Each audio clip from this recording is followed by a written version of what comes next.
अब अपने को क्या करना है, क्या करना है, मोक्ष। चलिए मोक्ष में चलते हैं। आज तो वैसे भी ब्रह्मचर्य का दिन है। आज पता है चतुर्दशी का दिन, ब्रह्मचारी बाल ब्रह्मचारी भगवान को आज ब्रह्मचर्य के दिन पे क्या मिला, निर्वाण मिला, मोक्ष मिला। जो 12वें तीर्थंकर हुए वासुपूज्य स्वामी, वो बाल ब्रह्मचारी थे, और ब्रह्मचर्य का दिन भी है, और चतुर्दशी का दिन वैसे ही ब्रह्मचर्य का होता है, डबल ब्रह्मचर्य हो गया।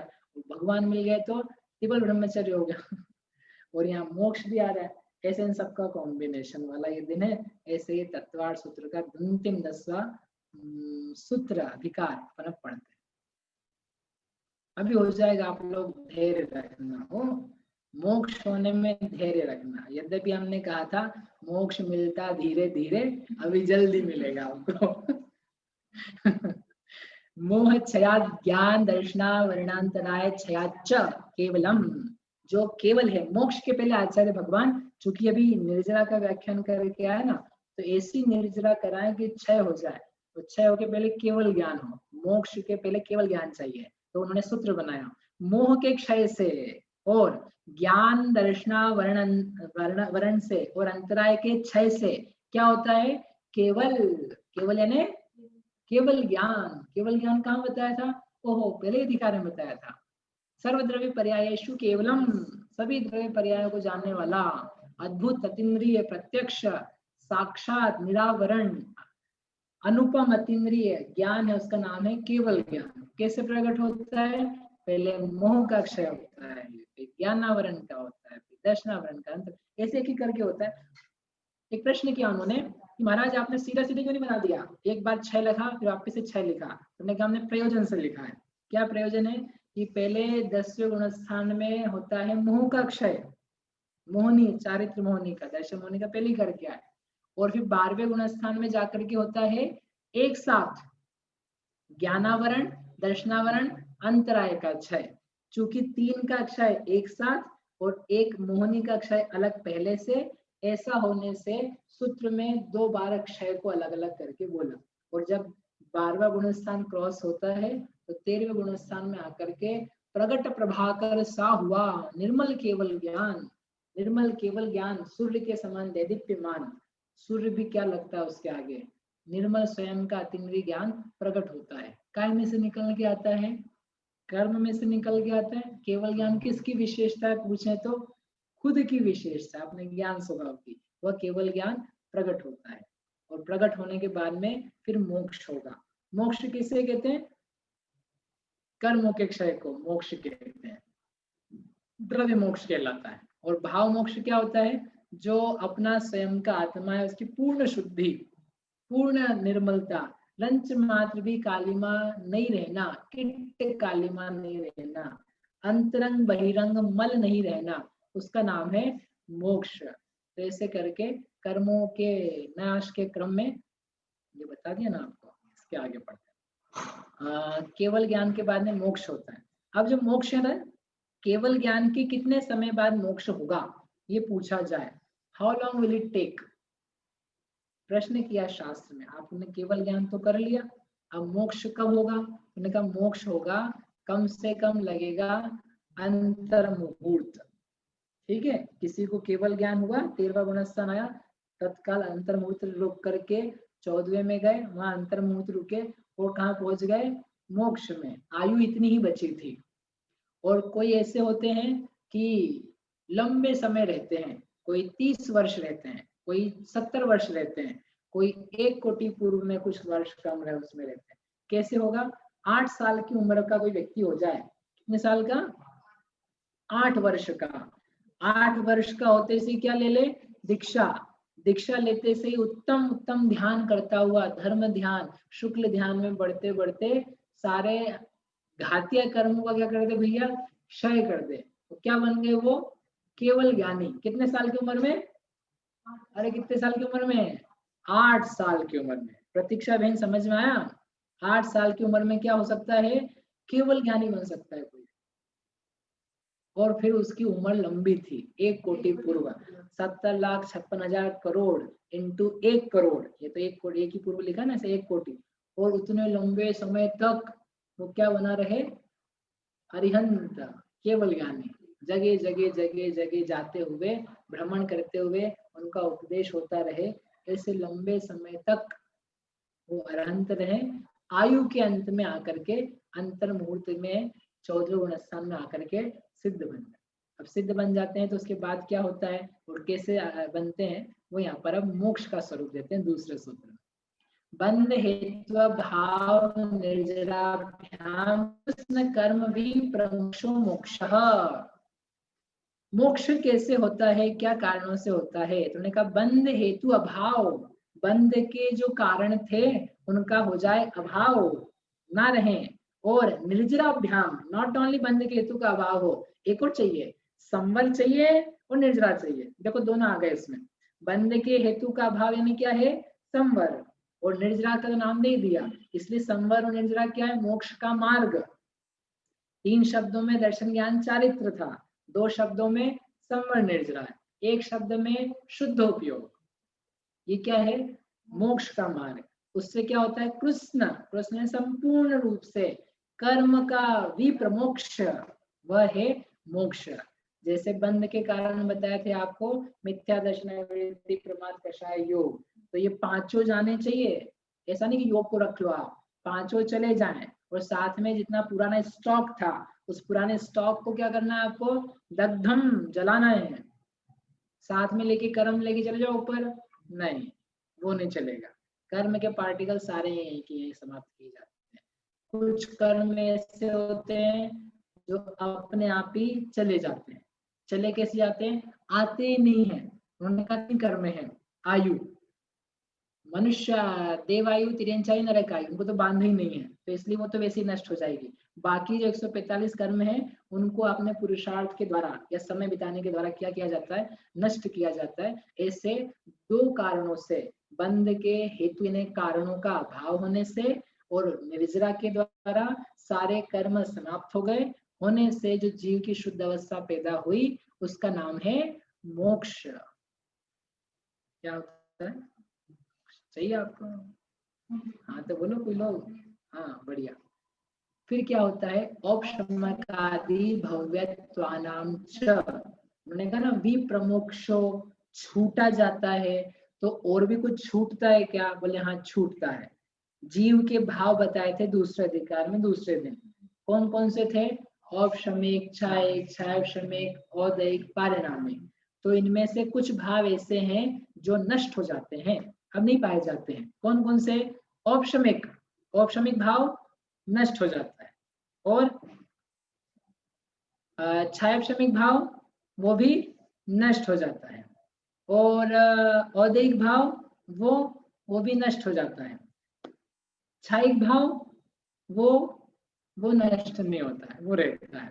और पारिणामिक भाव तो उसमें से कुछ होता है नष्ट, कुछ नहीं होता है। देखो औपशमिक जो है, कर्म का औपशम तो कर्म ही नहीं बचे, क्षायक्षमिक है, कर्म का क्षयक्षम कर्म ही नहीं बचे, औदय कर्म का उदय कर्म ही नहीं बचे, तो ये कैसे पाए जाएंगे, इसलिए इन भावों की हो गई विच्छुत्ति, नाश। पारिणामिक बचता है, तो पारिणामिक में 3 बताए थे, जीव भव्य भव्यत्वानि च, तो जीवत्व भाव तो रहता है जीव के साथ, जीव का तो स्वाभाविक भाव है, सिद्ध में भी होता है। भव्य अभव्यत्व भाव है, वो तो पाया ही नहीं जाता था, नहीं तो मोक्ष कैसे जाते। ये भव्यत्व है, ये है कि नहीं है उनके, भव्यत्व तो होना चाहिए ना सिद्ध भगवान के, मोक्ष है ना सिद्ध अवस्था, तो जो सिद्ध अवस्था है उनके उनके भव्यत्व होता है कि नहीं, क्यों नहीं होता है, बोले भव्यत्व का मतलब है मोक्ष जाने की योग्यता। अब आप जा चुके हो, अब योग्यता बची क्या, जैसे अभी आप कुमार हो भैया, ठीक है, तो आपकी विवाह करने की शक्ति है कि नहीं है, योग्यता है कि नहीं है, हाँ तो बोलो, धीरे बोल रहा, हाँ है। और एक बार आपकी शादी करा देते अपन, फिर आप बोलना मैं शादी के योग्य हूँ, तो आपकी पत्नी जो है ना आपको ठिकाना लगा देगी। बोले ज्यादा होशियार बनने की जरूरत नहीं है, शादी के योग्य थे, अब आपकी योग्यता शादी कर लेने पर खत्म हो गई है। ऐसे मोक्ष के योग्य थे, मोक्ष हो जाने पर वो योग्यता प्रगति हो चुकी ना, आप पहुंच ही चुके हो, इसलिए अब क्या है, भव्यत्व नहीं पाया जाता। 1 से लेके 14 गुण स्थान तक जो जीव है ना, उनमें भव्यत्व होता है, परंतु उसके बाद में भव्यत्व समाप्त हो जाता है। ऐसा करके ये नाश की बात करी। कुछ रहता है कि नहीं उनके पास, उन्होंने कहा रहता है। अन्यत्र केवल सम्यक्त्व ज्ञान दर्शन सिद्धत्वेभ्यः, और इनको पहले बताए हुए उसको छोड़ करके उनके केवल सम्यक्त्व यानी क्षायिक सम्यक्त्व और ज्ञान और दर्शन और सिद्धत्व, ये सब क्या है, पाया जाता है। क्षायिक ज्ञान है उनके, किनके, सिद्ध भगवान के। क्षायिक भाव का भाव क्यों नहीं कह रहे हो, कि कर्म जा चुका है, कर्म के अभाव से पैदा होने वाला भाव था, अब कर्म तो लौट के आ नहीं रहा है तो उसका अभाव बना हुआ है, इसलिए वो जो भाव है वो उनके बना हुआ है, उसका नाश नहीं हुआ है। दैट्स वाई क्षायिक भाव का सद्भाव तो है, तो उसमें कुछ के नाम भी है, सम्यक तो क्षायिक, ज्ञान क्षायिक, वीर्य क्षायिक, दर्शन क्षायिक, और एक सिद्धत्व भाव, सिद्धत्व यानी औदैक था असिद्धत्व भाव 14वें तक, और जैसे ही वो गया तो पहली बार प्रकट हुआ और हमेशा बना रहता है, कर्म से रहित रूप स्थिति, उसका नाम है सिद्धत्व भाव। और इसलिए सिद्ध सिद्ध ही रहते हैं, कभी भी पुनः लौट करके संसार में नहीं आते, क्योंकि उनके सिद्धत्व भाव की अभिव्यक्ति हुई और पुनः लौटने के लिए असिद्धत्व भाव पैदा नहीं हुआ। ऐसा करके ये जो भाव है उनके पाए जाते हैं। अब वो होता क्या है मोक्ष का, मोक्ष में जाने पर क्या होता है, ये तो गुण आपको बताई दिए ना। मोक्ष में जाने पर क्या होता है, बोले ना, जाते हैं, कहाँ जाते हैं, ऊपर जाते हैं। ऊपर जाने के पहले वो उनका कोई आकार वगैरह होता है कि नहीं, आपने क्या कराया, द्रव्य कर्म का अभाव किया, भाव कर्म का अभाव किया, नो कर्म का अभाव किया, 3 प्रकार के कर्म का अभाव होता है। ज्ञान आवरण आदि को अघातिया, अभी 4 घातिया की बात करी थी पहले, फिर अघातिया का भी 14वें गुणस्थान के अंत में भाव होता है, तो सिद्ध होते हैं। तो शरीर भी गया, द्रव्य कर्म भी गए, भाव कर्म राग द्वेष मोह वो भी गए, उनके कारण भी गए, तो आपके पास शरीर नहीं बचा तो आकार कौन सा रहेगा, तो उन्होंने कहा आकार होगा कि पूरा फैल जाएगा, बोले फैलेगा नहीं, आकार रहेगा। क्या आकार रहेगा, कि जो अंतिम शरीर है उसके कुछ कम आकार का है, जिस आकार से भगवान मुक्त होते हैं उसी शरीर के आकार का उनका आकार रहता है। इसलिए आपने पढ़ा होगा पुरुषाकार, किंचित ऊन पुरुषाकार, कुछ कम पुरुषाकार। पुरुष का आकार क्यों बोलते हैं, पुरुष लिंग से ही मुक्ति होती है। अंतरंग में वेद हो सकते हैं दूसरे दूसरे, लेकिन बाहर में पुरुष लिंग से मुक्ति होती है। और उसमें कुछ कम क्यों किया जाता है, ये ऊपर ऊपर की चमड़ी दिख रही है आपको, ये चमड़ी ना, चमड़ी में आत्म प्रदेश नहीं होते। चमड़ी में कैसे नहीं होते, ऊपर की डेड स्किन होती है, डेड स्किन के भीतर क्या होती है, आत्म प्रदेश होते हैं। जैसे आपके क्या कहते हैं, वो पढ़ी थी ना अपन, निवृत्ति पढ़ी थी और उपकरण पढ़ा था, बाह्य उपकरण। तो ये चमड़ी के लिए बाह्य उपकरण क्या है, ऊपर ऊपर की चीज है, वहां पर आत्म प्रदेश ना होने से दिखता शरीर ऐसा है, तो इसके प्रदेश काउंट नहीं होते, तो वो कुछ कम, पोली जगह है उसकी घनाकारता होती है उससे कुछ कम, ऐसा करके कुछ कुछ कम होता जाता है। तो तिलक पंडित ने 2 मत दिए, तो एक मत ऐसा भी दिया 1/3 कम होता है, और मोटे मोटे रूप में कुछ कम सब जगह दिया हुआ है, दोनों में से जो भी हो। और ऐसा जब शरीर नहीं रहता तो वो किस रूप में रहते हैं, अंतिम आकार में रहते हैं। कहाँ रहते हैं, यहीं पे रहते हैं कहीं बैठे हुए, कि कोई अलग से बैकुंठ में जाते हैं, तो उसके लिए उन्होंने सूत्र दिया कि क्या होता है, तदनंतरम ऊर्ध्वम गच्छत्या लोकांतात्, उस तदनंतरम उसके पश्चात, जैसे ही निर्जरा होती है पूरी, जैसे ही उनके कर्म का अभाव होता है, वैसे के वैसे ही वे उसी क्षण में ऊर्ध्वम गच्छति, ऊर्ध्व जाते हैं, ऊपर जाते हैं, कहाँ तक, आलोक अंतात, लोक के अंत तक जाते हैं, लोक के बाहर नहीं जाते हैं। मतलब ऊपर क्यों जाते हैं, तिरछे क्यों नहीं जाते हैं, नीचे क्यों नहीं जाते हैं, बैठे क्यों नहीं रहते हैं, तो उसके लिए 2 सूत्र दिए उन्होंने, पूर्व प्रयोगाद असंगत्वाद बंधत छेदात तथा गति परिणामाच। 4 हेतु दिए आचार्य भगवान ने, किस बात की बताने के लिए, ऊर्ध्वं गच्छति, ऊर्ध्व क्यों जाता है, पूर्व का प्रयोग है, पहले से ऐसी आदतें हैं ऊपर जाने की, संग का अभाव हुआ, बंधन छूट गया, और वैसा गमन करने का स्वभाव है। समझ में नहीं आया हमको तो वो 4 दृष्टांत देते हैं, पढ़ लेते हैं फिर अपन आगे देखें। आविद्ध कुलाल चक्रवत व्यपगत लेपा लाभु वद एरंड बीज वद अग्नि शिखावच्च। ये चार उन्होंने जो बातें कही थी ना, उसके लिए चार दृष्टांत हैं। कहाँ है दृष्टांत? ये रहा। एक एक के लिए एक एक सेकंड, ये रहा। पूर्व प्रयोग से, पूर्व प्रयोग का अर्थ ये है, तो उन्होंने दिया आविद्ध कुलाल चक्रवत। जो कुलाल यानी होता है कुंभकार। कुंभकार क्या बनाता है? घड़ा। तो चक्का चलाता है, चक्र, तो चलाने के लिए पुश करता है और उसने छोड़ दिया, छोड़ने के बाद में भी चक्र क्या है? चलता रहता है, घूमता रहता है। क्यों घूमता रहता है? पुराना उसको बल दिया हुआ है। वो उदाहरण ना समझ में आए, पंखा है, पंखे को आपने बंद भी कर दिया, स्विच ऑफ कर दिया, फिर भी कुछ देर तक चलता रहता है। क्यों चलता रहता है? क्यों चल पहले का आदत, पहले का संस्कार, पहले का ऊर्जा दी हुई है। ऐसे ही जीव बार बार ऊपर गया हुआ है, उसको संस्कार ऊपर जाने का, ऊपर जाने का, तो इसलिए क्या जाता है? ऊपर जाता है। बहुत मजा नहीं आया, टेढ़ा भी तो जाता है, नीचे भी तो जाता है। उन्हें एक और उत्तर दिया, संग का अभाव। ये देखो, संग का अभाव होगा तो व्यक्ति ऊपर उठेगा। उदाहरण दिया, लेप से मुक्त हुई तुमड़ी। कोई समझ लो घड़ा है, घट है, और उसमें आपने मिट्टी लगा दी, मिट्टी लगा लगा करके, पोत करके, चिपका करके आपने नदी में डाल दिया, तो क्या होगा? वो नीचे चला जाए और फिर धीरे धीरे उसकी मिट्टी छूट जाए, अलग हो जाए, फिर क्या होगा? वो ऊपर आ जाए। ऊपर कैसे आ गया वो? क्योंकि संग का अभाव हो गया। जो चीजें लगी हुई थी, यदि उनका अभाव हो जाए तो वो जो पदार्थ है वो ऊपर उठता चला जाता है। ऐसे कर्म का भाव, कर्म का, नो कर्म का क्या था? भार था। वो भार यहाँ से दूर हो गया, दूर हो गया तो क्या होगा? ऊपर उठेगा, तो ऊपर उठ करके ऊपर तक चला गया। और क्या है? बंधन टूट गया। तो बंधन टूट गया, तो जैसे बंधन टूटता ना, चीजें ऊपर छिटकती है। एक उदाहरण दिया उन्होंने, एरंड बीज। एक बीज आता है, जैसे उसको छोड़ो तो वो फल जो रहता है ना अंदर, छिटकता है ऊपर।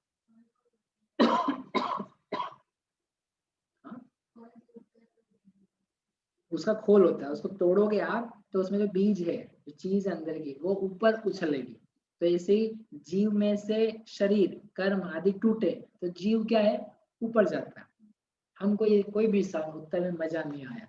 उनका ठीक है, आपको लास्ट उत्तर देते हैं और ये फाइनल उत्तर है, इसके बाद आप कुछ कह भी नहीं पाओगे।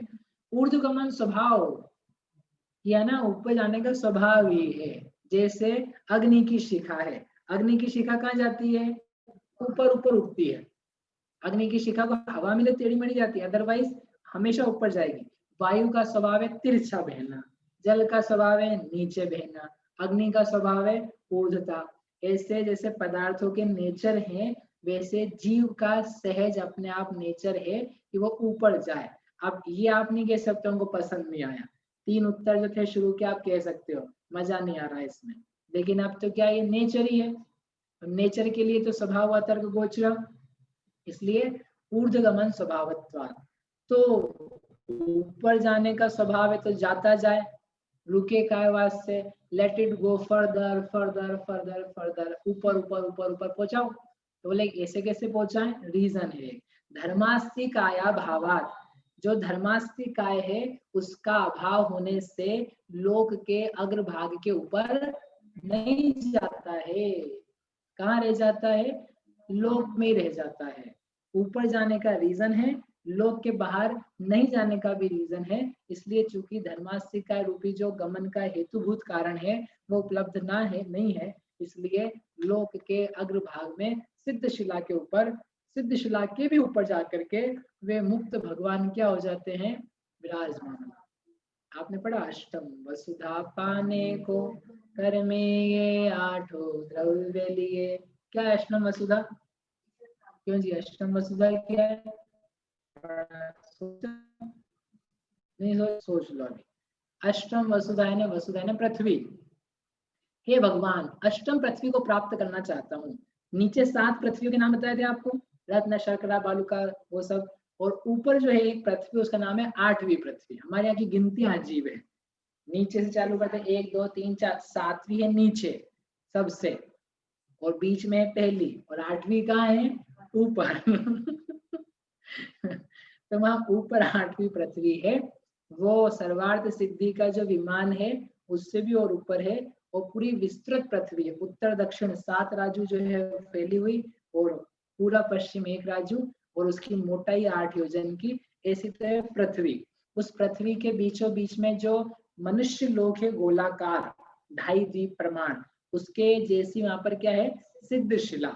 सिद्ध शिला यानी अर्धचंद्राकार छत्र के आकार की एक धवल शुभ वर्ण वाली वहां शिला है। शिला यानी आकार है ऐसा, और उसके ऊपर जाकर के तनुवात वलय में जाकर के कौन विराजमान होते हैं, सिद्ध भगवान। बोलो सिद्ध भगवान की जय।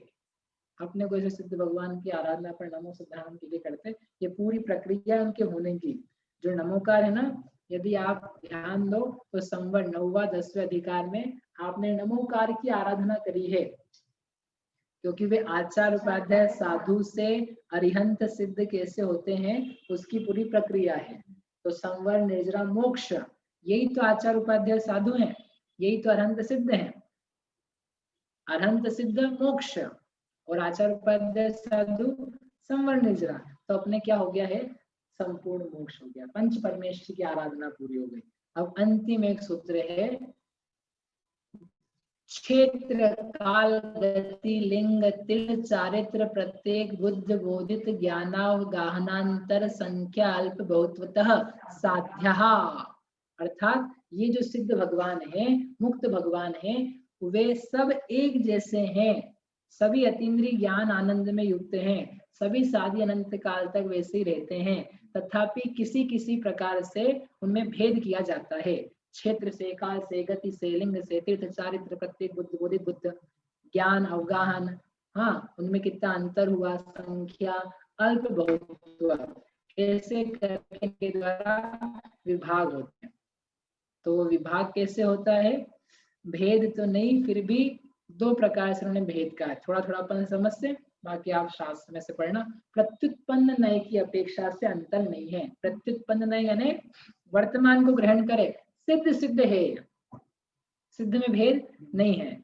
और भूत प्रज्ञापन नय, पास्ट की चीजों को वर्तमान में विचार करे, जो अभी नहीं है उसको लेकर के लेकिन पास्ट में था उसका विचार करे, उसे कहते हैं भूत प्रज्ञापन नय। तो उनके माध्यम से अंतर पड़ता है। पहला क्या है, क्षेत्र, क्षेत्र की अपेक्षा से कहाँ है सब सिद्ध भगवान, सिद्ध क्षेत्र में है, अथवा निज प्रदेशों में, अथवा लोक के अग्रभाग में, सब में समानता है।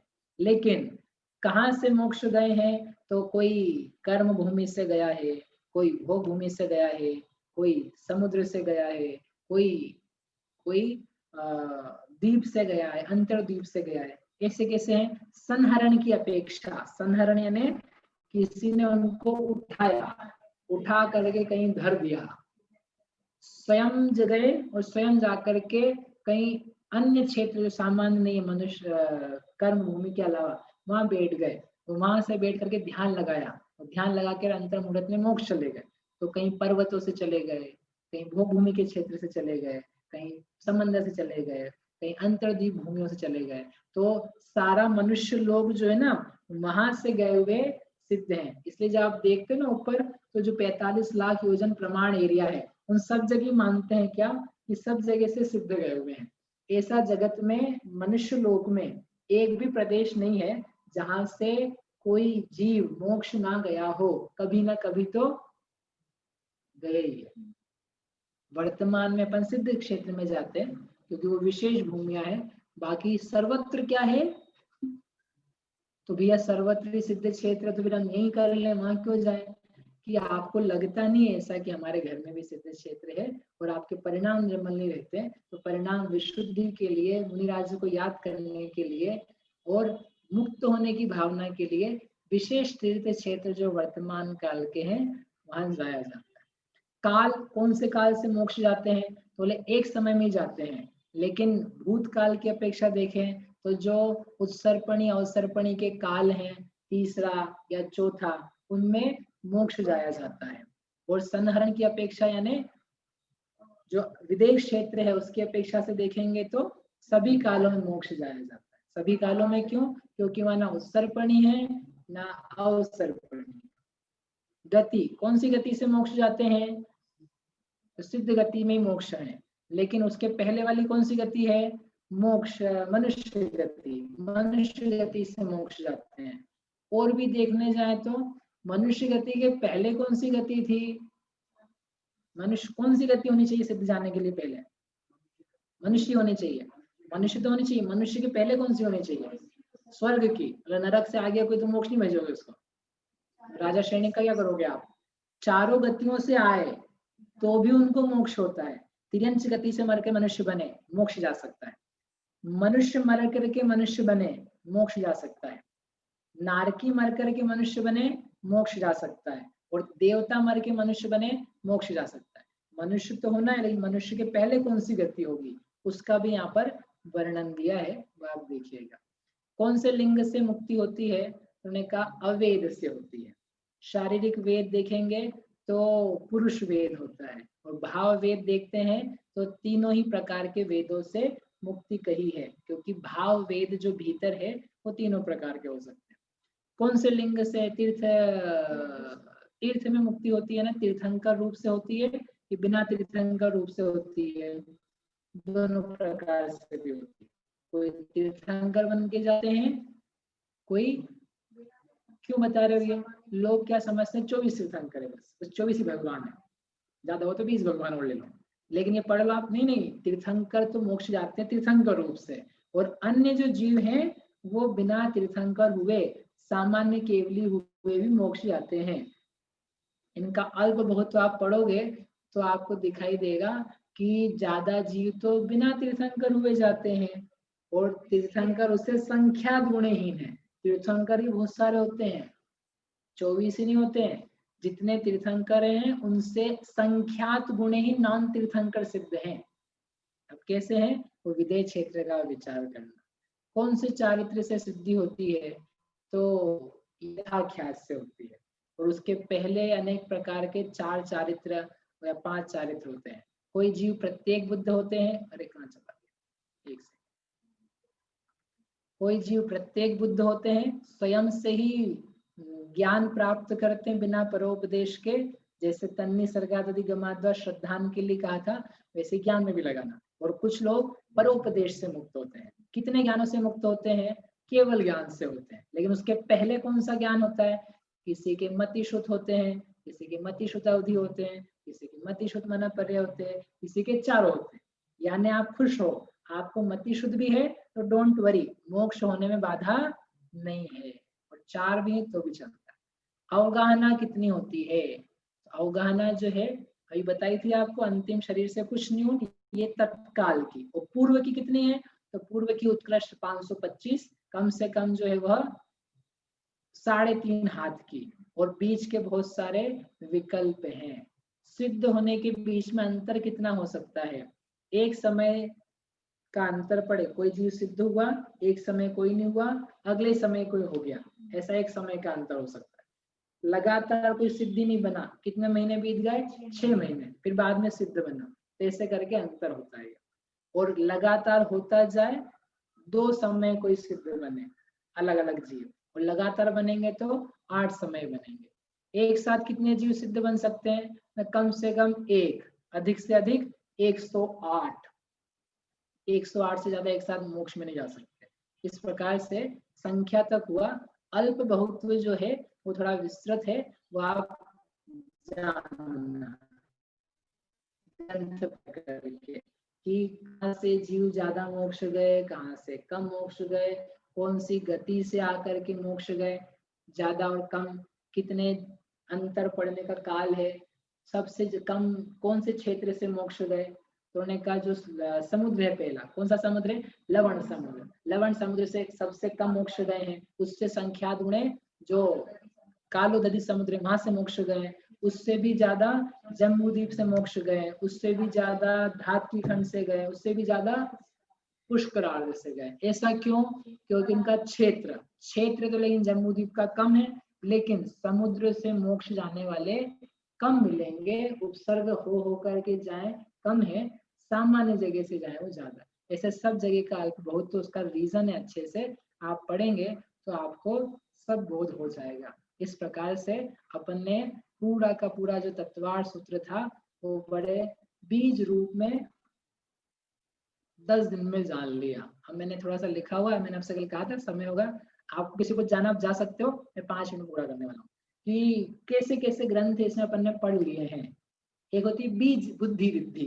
बीज बुद्धि समस्या, बीज दिया और उस बीज को लेकर के उन्होंने खोलते खोलते खोलते गए तो पूरा का पूरा वृक्ष बन गया। वट वृक्ष होता है ना, एक बीज एक तासा, वो कितना विशाल पैदा हो जाता है। तो ऐसे ये सब क्या है, सूत्र बीज है। तो आप देखो मूलाचार, आद्य ग्रंथ चरणानुयोग का, वो 9वें अधिकार में मूलाचार आ गया आपके पास पूरा। रत्नकरण श्रावकाचार, श्रावक श्रावक के व्रत वगैरह सल्लेखना सब 7वें अधिकार में अपन ने देख लिया।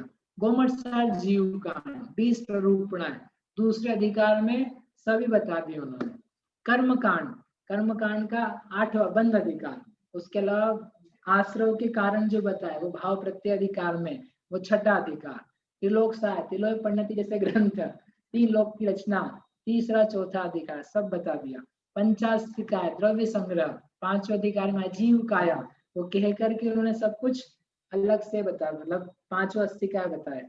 फिर प्रवचन सार, प्रवचन सार में ज्ञान की मीमांसा है पहले अधिकार में, ज्ञान तत्व प्रज्ञापन, ज्ञेय तत्व प्रज्ञापन।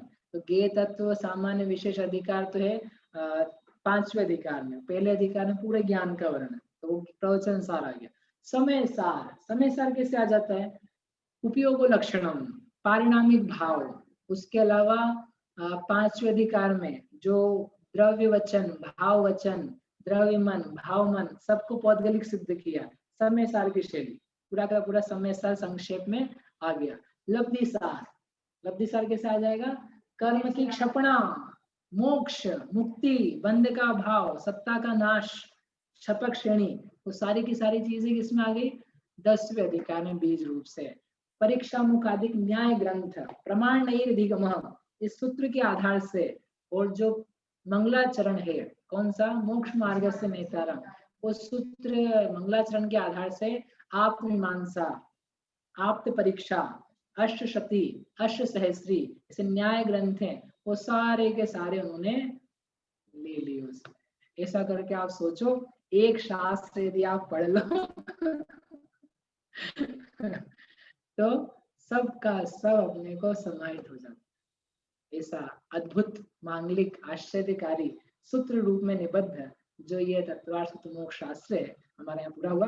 आप सभी इसका गहराई से अध्ययन करें। ये तो बहुत जल्दी अपन ने किया, अलग से हमारी क्लास चलती है, उसमें कुछ अधिकारों की रिकॉर्डिंग्स भी एक एक सूत्र के ऊपर, या एक एक घंटे 2 या फिर एक दिन में 2 सूत्र 3 सूत्र ऐसे करके बड़े विस्तार से हैं, तो आप वहां से अलग से पढ़ सकते हैं। अब जिसको जाना हो वो जा सकता है। जाने के पहले ये 10 दिनों के भीतर आपको जो कोई हमने कष्ट दिया हो अति भार रोपण का या नहीं समझ पाने का, समझाने का, उसके लिए आपसे हम क्षमा चाहते हैं। और आप स्वयं पढ़े, अध्ययन करें, ऐसी मंगल भावना से अब आप जा सकते हैं जिसको जाना है। और किसी को प्रश्न आज तो होगा नहीं, फिर भी दिखने लगता है किसी के प्रश्न। आज अंतिम दिन है अपना। हाँ जी, किसको पूछना है, प्रियंका, प्रतीक्षा, आपको मैंने अनम्यूट किया है। प्रियंका का अनवय है, हाँ। बोलिए।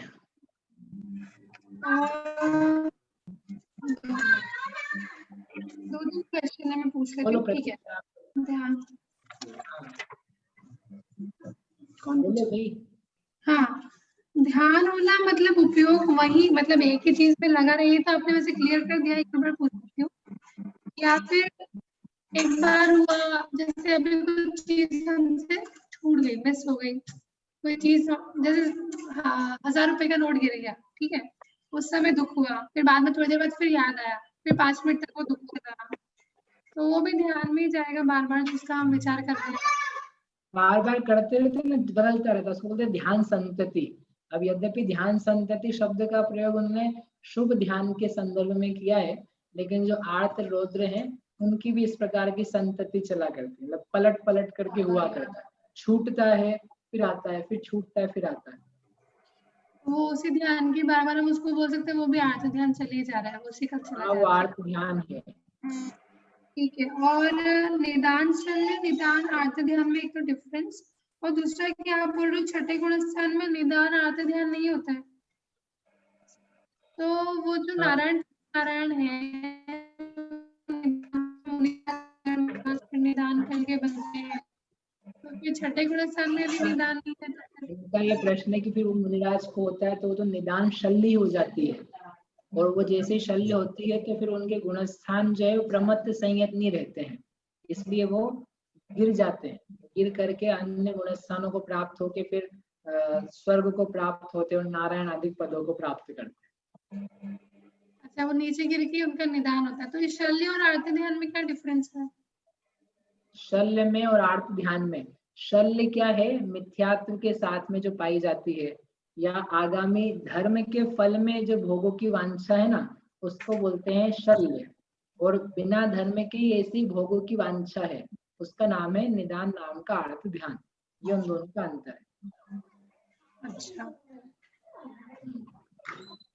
ठीक है, चलिए। प्रतीक्षा जी आपको भी अनम्यूट किया है, प्राजक्ता जी आपको भी किया है, सौम्य आपको भी किया है, बोलिए। जय जिनेन्द्र भैया। भैया वो एक तो ये वाला ही क्वेश्चन था, शल्य मतलब निदान जो शल्य बताया था वो और आर्त ध्यान, तो वो थोड़ा क्लियर हुआ। लेकिन एक ऐसा भी कहते हैं ना कि बाहुबली भगवान जब ध्यान कर रहे थे तो उनको शल्य था कि वो भरत की भूमि पर खड़े हुए हैं, तो उनको मतलब इसकी वजह से केवल ज्ञान नहीं हो पा रहा था या कुछ, तो उनको अगर शल्य था तो फिर कौन सा शल्य था, मतलब वो तो आर्त ध्यान में थे या फिर वो तो मिथ्या दृष्टि हो गई फिर तो? नहीं, मिथ्या दृष्टि नहीं होगा, ये तो क्या, वो तो अपन उपचार से बात करते हैं कि उनको भरत चक्रवर्ती की भूमि पे ऐसा विचार है, क्योंकि जब वो भावलिंगी संत हैं तो ये जानते हैं कि तो सारी पृथ्वी जो है वो किसी की नहीं है, फिर भी मन में कोई खेद हो सकता है। तो खेद जो है तो वो एक साल में तो चले गया ना, एक साल में चला गया ना, किसी किसी को तो हजारों साल लग जाता है। जैसे आप ये देखो कि रुक जाओ, जो आदिनाथ भगवान है उनको 1000 साल तक भी तपस्या करने पर मोक्ष केवल ज्ञान नहीं हुआ। ठीक है, तो अपन उनको कौन सा शल्य बोलेंगे?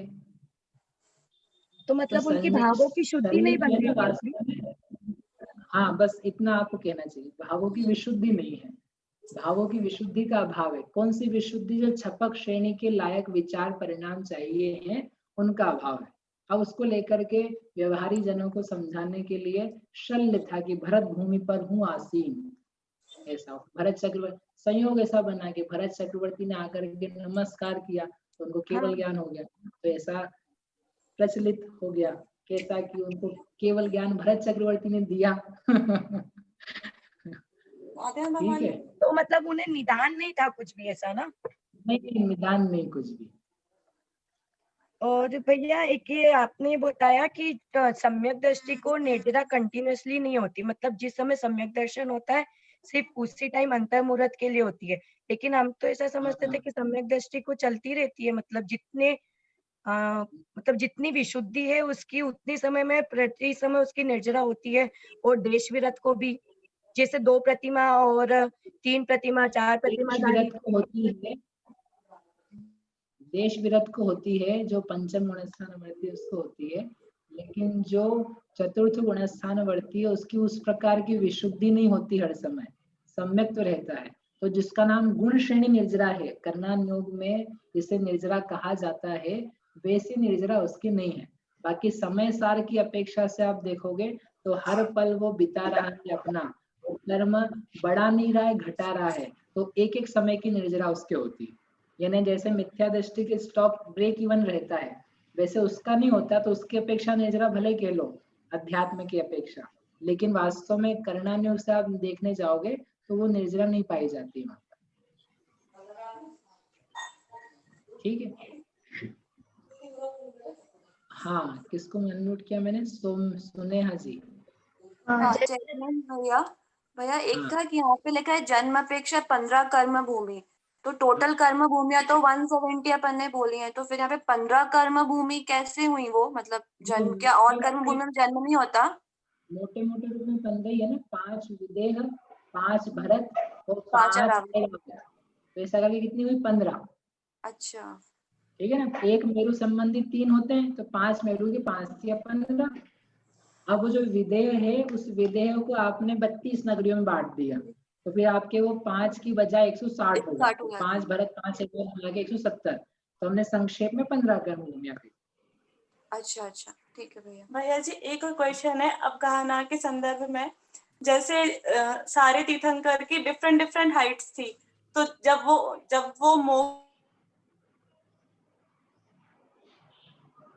उनकी आवाज गायब होती है।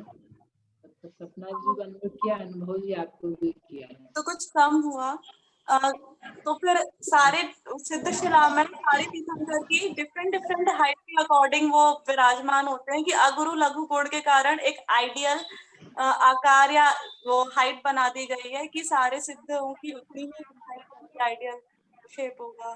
जीव का स्वभाव है अनिर्दिष्ट संठान, अनिर्दिष्ट संस्थान है। जीव का कोई एक स्पेसिफिक आकार नहीं कि ये वाला आकार में आपको रहना है।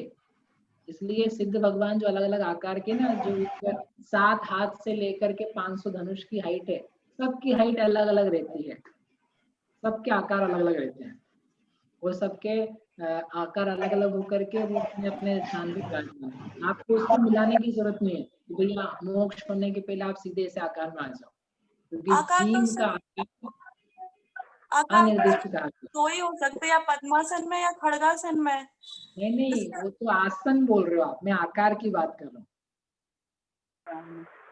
आकार 7 हाथ का व्यक्ति है तो वो 7 हाथ वाला ही रहेगा ना। तो 500 धनुष का तो इतना लंबा रहेगा, तो वो आकार बदलाएगा ना उनका, तो वो आकार सबका अपना अपना रहता है। अच्छा ठीक है। ठीक है। हाँ, जय जिनेंद्र भैया। हाँ प्राजक्ता जी बोलिए। हाँ, अनुबद्ध केवली किसे कहते हैं? अनुबद्ध केवली, क्या बोला आपने? अनुबद्ध केवली।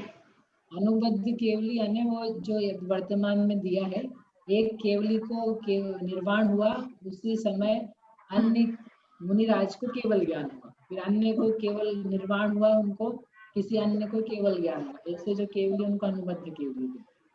अच्छा अच्छा ठीक है। जय जिनेंद्र। बोलिए अनुभव जी। ये जय जिनेंद्र, अपने स्वाध्याय मंडल की ओर से आपको आपका आभार हम प्रदर्शित करना आभार चाहते तो बाद में कर लेंगे, आपको प्रश्न है तो आप बोलो, ये प्रश्न वाले हैं। उसी संबंध में ही एक्चुअली हैंड रेज किया था मैंने। अच्छा। पिछले 10 दिनों में जो अध्यात्म की और आगम की धारा हमारे बीच बही, बीज रूप में पूरे तत्वार्थ सूत्र जी ग्रंथ का, और हमने जो लास्ट स्लाइड में देखा इतने सारे ग्रंथ इसमें समाहित रहे, तो इसका हम सबको ज्ञान हुआ। और अभी तो बीज रूप में क्रैश कोर्स जैसा हो गया, बहुत सारी शंकाएं जो इन्हीं लोगों की वो समाधान हुई, जो और हैं वो आगे होंगी, जो आपने बताया कि बिल्कुल बिल्कुल, बहुत बढ़िया, अच्छा हुआ। आगे पढ़ते हैं। सपना जी आपको भी अनम्यूट किया है। एक बेसिक क्वेश्चन है मेरा कि हाँ। स्त्री पर्याय को जल्दी छेदने के लिए हमें क्या एफर्ट करना चाहिए? एफर्ट, सम्यक दर्शन प्राप्त करना चाहिए। वो 55 पल्ले से ज्यादा की आयु बांधनी चाहिए, तो आपके दोनों काम करोगे सब हो जाएगा, तो आपकी स्त्री पर्याय छिद जाएगी। ठीक है भैया, आपकी कोरिलेशन वाली टेक्निक बहुत अच्छी लगती है। कौन सा कोरिलेशन? जैसे आपने वो स्वाध्याय के अंत में या अवाय और ऐसे जोड़ के बताया ना, तो बहुत अच्छे से याद हो जाता है। बढ़िया। हाँ निधि जी।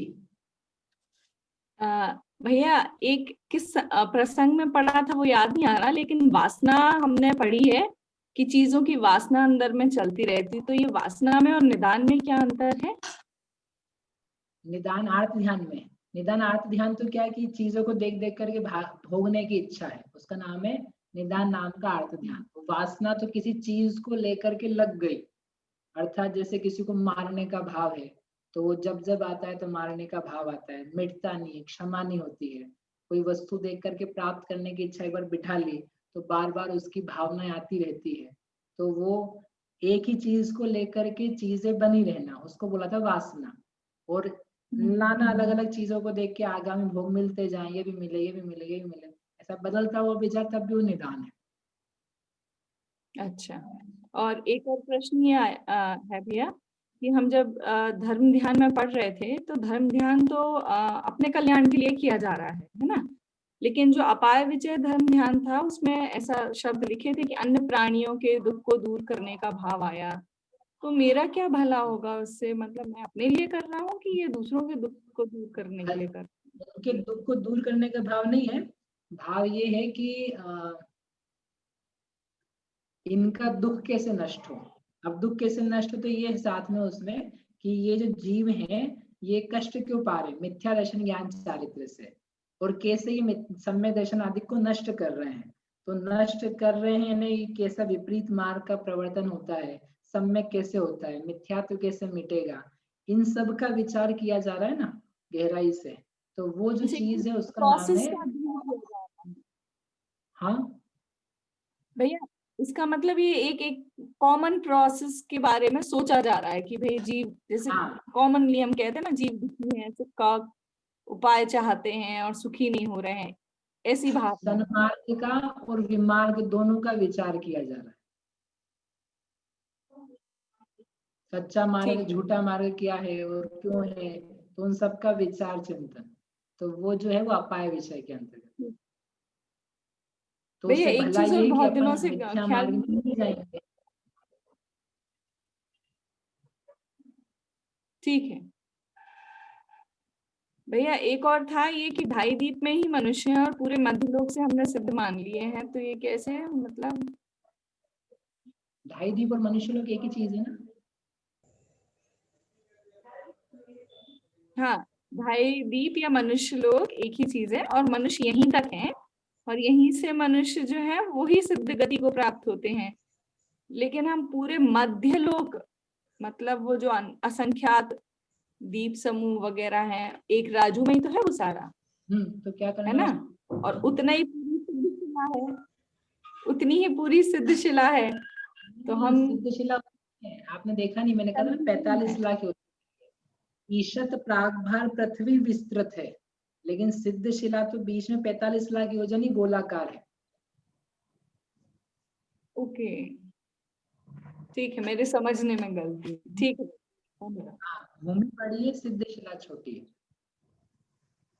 हाँ, ज्योति जी आपको अनम्यूट किया है, स्वयं आपको भी किया है, निधि जी आपका तो हो गया ना आपको, और पुष्पा जी आपको भी किया है। हाँ बोलिए। धर्म ध्यान में जो विचार के विषय है वो लगभग पर वस्तु के हैं।